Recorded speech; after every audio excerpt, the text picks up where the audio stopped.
손흥민의 거취가 불분명해진 상황입니다. 여전히 이적설들은 계속 쏟아지고 있습니다. 아무리 봐도 해외 기자들이 의무적으로 일을 해야만 하기 때문에 나오는 게 아닐까 싶습니다. 오로지 토트넘 구단은 수익만을 우선하는 구단이니까 추측으로 손흥민과 사우디를 연관만 시키고 있습니다. 손흥민의 거취가 불분명해진 건 맞기는 합니다. 토트넘 구단을 보면 무엇이든 선택할 수 있을 것 같기 때문에 손흥민을 팔겠다는 수뇌부의 의견도 분명 존재할 거라고 봅니다. 그리고 새로 부임한 토마스 프랭크 감독도 확신이 있지 않고서야 이 위험한 구단을 선택할 리가 없겠죠. 물론 브렌트포드에서보다 훨씬 많은 연봉을 받는다는 것도 무시할 수 없었을 것입니다. 앞으로의 성공 여부를 떠나서 토트넘의 감독이 된 것만으로도 자신의 가치를 업그레이드 시켰고 이제 51살인 만큼 앞으로도 앞날이 창창할 테니까요. 이 감독이 손흥민 한 선수 때문에 이 팀을 선택했을 리는 없습니다. 현재 토트넘 선수들의 평균 연령은 굉장히 낮아졌습니다. 그래서 좋게 말하면 신구의 조화가 맞춰지고 있습니다. 모든 선수들이 어리기만 한 그런 강팀은 존재하지도 않습니다. 손흥민을 제외한 상태로 토트넘의 주요 선수들의 평균 연령은 약 24살입니다. 토트넘 스쿼드에서 평균 23세 이하로도 충분히 팀이 꾸려질 수 있을 정도입니다. 비카리오 골키퍼, 스펜스, 드라구신, 반더벤, 우도기, 아치 그레이, 베리발, 클루셉스키, 존슨, 윌슨 오도베르. 네, 스트라이커는 그냥 솔랑케 두죠. 팀이 꾸려질 수 있다고 했지 막강한 전력이라고 하지는 않았습니다. 이렇게 어린 선수들만 키웠다간 정말 강등을 당하겠죠. 토트넘은 다음 시즌 매우 큰 욕심을 낼 것입니다. 한 시즌 17위를 한 팀이 다음 시즌에 10계단 이상 순위를 올린 팀이 어디일까요? 네, 자, 10계단이 뭡니까? 탑6는 챔피언스 리그 진출이 불가능하기 때문에 최소 5위를 목표로 해야 합니다. 그러면 12계단을 껑충 뛰어오르는 건데 자 살펴봤습니다. 노팅엄 포레스트가 2년 전에 강등 직전 17위였는데 이번 시즌에 7위를 하면서 10계단 순위 상승을 이뤄냈습니다. 사실 13계단까지도 가능했었는데 뒷심 부족이었죠. 2018-19 시즌에 울버햄튼도 예를 들 수 있을 것 같습니다. 승격하자마자 7위를 해버리는 파란을 일으켰으니까요. 이재성이 소속된 마인츠도 예를 들 수 있을 것 같습니다. 지난 시즌 강등팀과 승점이 2점 차이밖에 나지 않을 정도로 위기였는데 마지막 2연승을 하면서 13위까지 올랐는데 올 시즌에 6위를 해버리면서 유로파 리그에 진출할 수 있게 되었습니다. 이렇게 스포츠는 기적이 늘 존재합니다. 토트넘이 17위를 했다고 해서 프랭크 감독이 몇 계단만 올라도 성공했다고 볼 수 없지요. 다음 시즌도 최소 목표는 챔피언스 리그 진출이어야 합니다.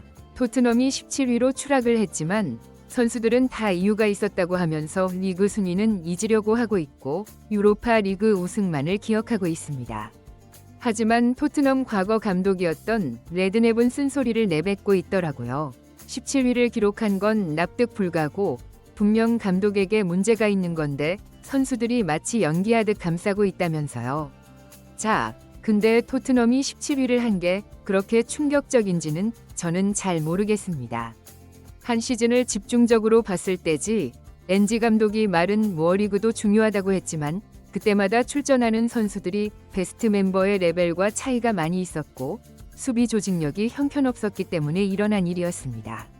네, 반더벤, 로메로가 있을 때와는 극명하게 다른 팀이었습니다.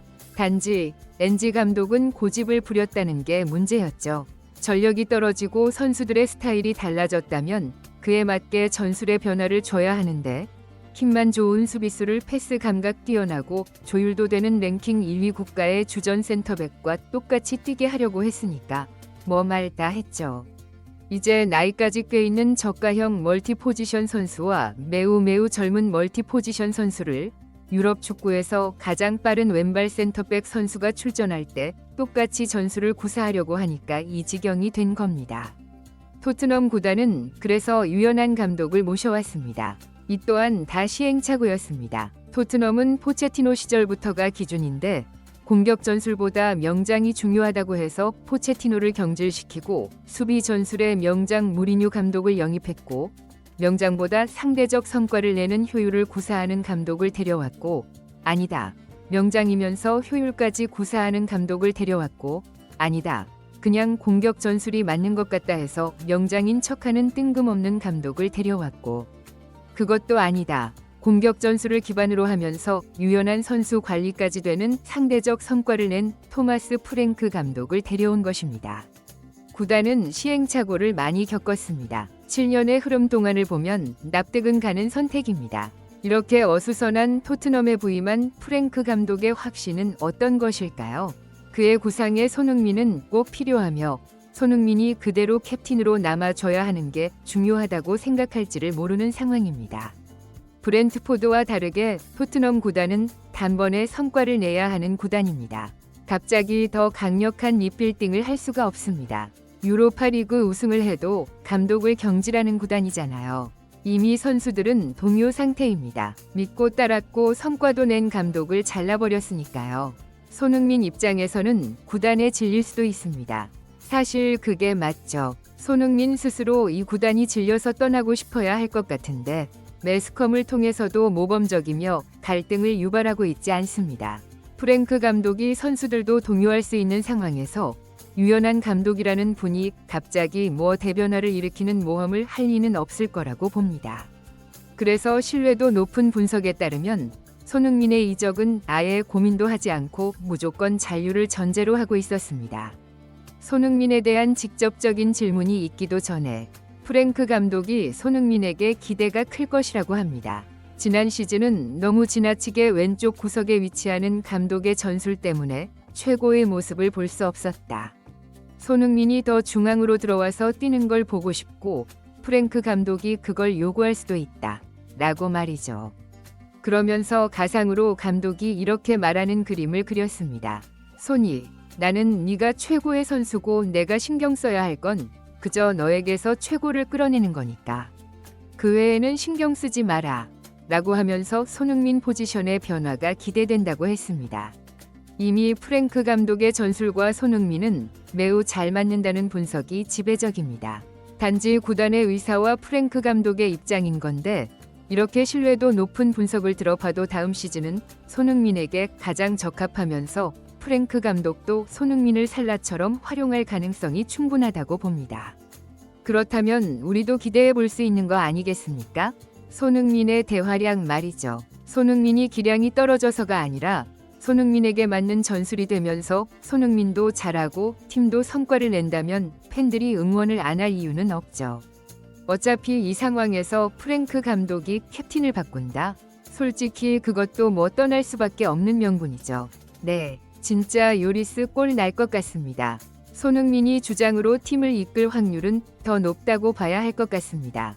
그럼 이제 유연하게 전력을 강화시키면서 성과를 내기 위해선 영입만이 가장 중요하죠. 많은 전문가들이 수비형 미드필더에 신경을 써야 한다고 말합니다. 벤탄쿠르는 수비형 미드필더라고 보긴 어렵고 비수마나 아치 그레이로는 부족하다는 겁니다. 모든 포지션이 다 중요하지만 공격 수비가 가능한 미드필더 쪽이 강력해야만 팀이 강하고 성과를 낼 수 있습니다. 하지만 아직 영입설조차 없고 오히려 불리한 은베모를 영입하려는 하이제킹 조짐이 보인다고 하죠. 은베모는 맨유와 구두 합의가 됐다는 말이 있는데 은베모가 맨유를 정말 갈까요? 네, 은베모는 주발이 왼발입니다. 은베모는 빠릅니다. 손흥민이 지금까지 토트넘에서 은베모급의 윙어와 함께 뛰어본 적이 없습니다. 전성기 지난 베일과 잠깐 뛰었었죠. 네, 은베모 영입하면 정말 손흥민 날아다닐 거라고 확신합니다. 존슨보다는 몇 배 나을 텐데요. 네, 제발 큰돈 한번 쓰자. 네, 다른 거 바라지 않고 은베모와 비수마 업그레이드 미드필더 정도 어떻습니까?